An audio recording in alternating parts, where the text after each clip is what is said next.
So I have had this dull, aching, almost burning, sensational pain in my left side of my chest for a while now. All right. I had paramedics check me out at the place where I work, and when it was really bad, they said it wasn't cardiac, so I'm happy about that. Okay. So they checked you out at work and told you it wasn't. What's that? They checked you out while you were at work and told you it wasn't cardiac? Right, yeah. Okay, I would take that one with a grain of salt, but go on. Oh, yeah.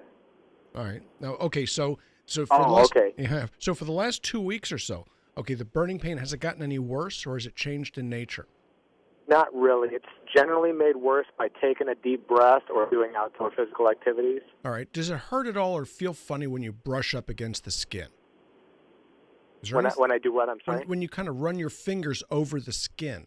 Okay, are there any areas that feel weird or burn or actually hurt worse when you touch them that way, very lightly?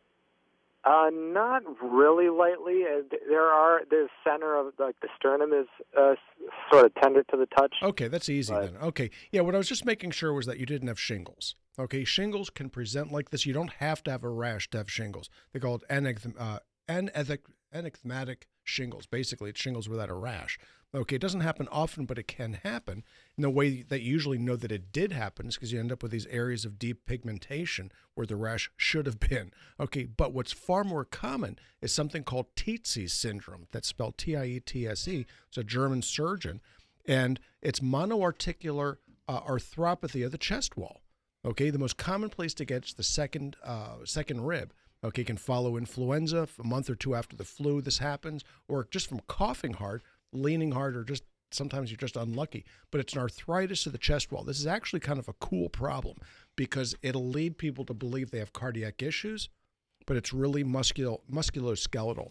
So the way I treat this is with a transdermal anti-inflammatory. The one that works the fastest is Voltaren gel or Pensade lotion. And you apply it to the area, and a minute or two later, it is gone. It takes, a few weeks, 6 weeks, 8 weeks for it to go away entirely. But you've got to get on this, otherwise it can come and stay. But it's costochondritis, but the syndrome is called Tietze. That's Tietze syndrome.